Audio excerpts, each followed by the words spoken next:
ప్రజాపాలనకు దరఖాస్తులు వెలువెత్తున్నాయి. మొత్తం గ్రామ సభల ద్వారా అంతా కూడా ప్రజలు పెద్ద ఎత్తున వచ్చుకొని కూడా ఇక్కడ దరఖాస్తుల స్వీకరణ కార్యక్రమం కొనసాగుతుంది. చాలా సింపుల్ అనే చెప్పవచ్చు. ఇక్కడికి వచ్చిన వారికి ఫామ్ ఇస్తున్నారు. ఆ ఫామ్ ఆధారంగా రేషన్ కార్డు ఉంటే రేషన్ కార్డు లేకున్నా కానీ ఆధార్ కార్డు ఉంటే ఆధార్ కార్డు ద్వారా వారి వివరాలు సేకరిస్తున్నటువంటి పరిస్థితి కనిపిస్తుంది. చెప్పండి మేడం, ఎలా ఫిల్ చేస్తున్నారు వచ్చిన వారికి ఇంటి యజమాని పేరు, స్త్రీయా పురుషుల, ఎస్సీ బీసీ, పుట్టిన తేదీ, Aadhaar card, ration card, mobile number, ఇది వృత్తి, కుటుంబ వివరాలు అందరివి,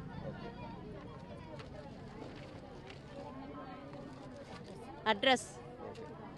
మహాలక్ష్మి పథకం కింద మహిళలకు ఆర్థిక సాయం కోసం 2500 గురించి 500 గ్యాస్ సిలిండర్, రైతు భరోసా ఉన్నవారు గ్యాస్ కలెక్షన్ ది నెంబర్ ఇవ్వాలి, ఎక్కడ ఏ గ్యాస్ అనేది పేరు, రైతు భరోసా వాళ్ళది ఉంటే పెట్టుకోవాలి, లేకపోతే లేదు. ఇందిరమ్మ ఇల్లు, ఇంటి స్థలము ఉండి ఇంటిని ఆర్థిక సాయం కోసం ఇక్కడ ఫిల్ చేయాలి. గృహజ్యోతి పథకం కింద ఎన్ని యూనిట్లు అని రాయాలి, ఇది ఎన్ని యూనిట్లు వాడుతున్నాము మనమి, కలెక్షన్ నెంబర్ రాయాలి. పెట్టేసేసి వారికి వెంటనే ఇక్కడ ఉన్నటువంటి ఆధార్ కార్డు అది రేషన్ కార్డు జిరాక్స్ పెట్టి ఫిలప్ చేసి ఇవ్వాలి. ఇది మేము రిసిప్ట్ ఇస్తున్నామండి. చూడొచ్చు, చాలా సింపుల్ గా చెప్తున్నటువంటి ఇక్కడికి వచ్చినటువంటి వారు మహిళలు అయినా పురుషులైనా కానీ వారికి ఇక్కడ దరఖాస్తు ఫామ్ ఇచ్చి వారికి నేరుగా వారి వివరాలు నమోదు చేస్తున్నామని చెప్తున్నారు.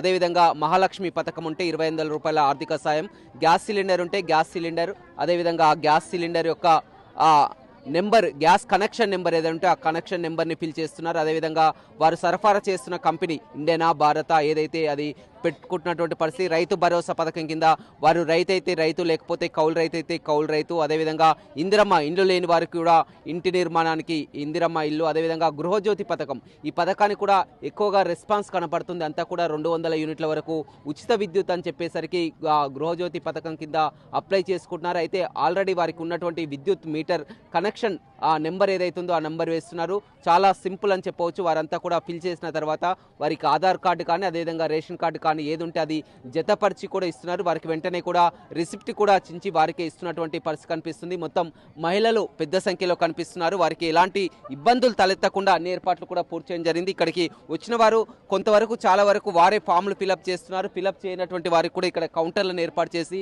ఫిలప్ చేసి ఇస్తున్నటువంటి పరిస్థితి అయితే కనపడుతుంది. చాలా ఎక్కువగా ఏదో ఫామ్ అనేది ఇలా దీన్ని నింపడం ఏదో కష్టం అన్నట్టని కాదు, చాలా ఈజీ ప్రాసెస్ అనే చెప్పవచ్చు. వారు వెంట తీసుకొచ్చేది ఒక ration card xerox, ration card ఉంటే ration card xerox, Aadhaar xerox ఉంటే ఆధార్ జిరాక్స్, అదేవిధంగా గ్యాస్ సిలిండర్ కాబట్టి వారి యొక్క గ్యాస్ కనెక్షన్ నెంబర్, అదేవిధంగా గృహజ్యోతి కాబట్టి విద్యుత్ మీటర్ నెంబర్.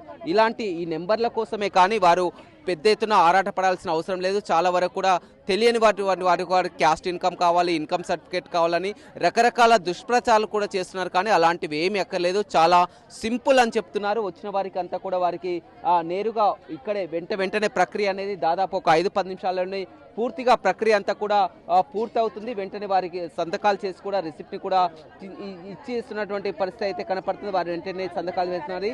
చాలా వరకు వచ్చే వరకు మాకు రేషన్ కార్డు లేదు కదా, రేషన్ కార్డు లేని ఇవన్నీ పథకాలు ఎలా అప్లికేబుల్ అవుతున్నారు, రేషన్ కార్డుతో ఎలాంటి సంబంధం లేదు, వారి యొక్క వివరాలే అడిగి తెలుసుకుంటున్నారు. వారు ఫిలప్ చేసి ఇస్తున్నటువంటి పరిస్థితి అయితే కనపడుతుందని చెప్పవచ్చు. మొత్తం ఈ ప్రక్రియ అనేది ఈ 10 రోజుల వరకు కార్యక్రమమే కాదు, ఈ కార్యక్రమం ముగిసిన తర్వాత కూడా నేరుగా వారు మండల కార్యాలయంలో కూడా దరఖాస్తు చేసుకోవచ్చు అని కూడా ఇప్పటికే ప్రభుత్వం చెప్పినటువంటి పరిస్థితి అయితే కనపడుతుంది. Vote studio.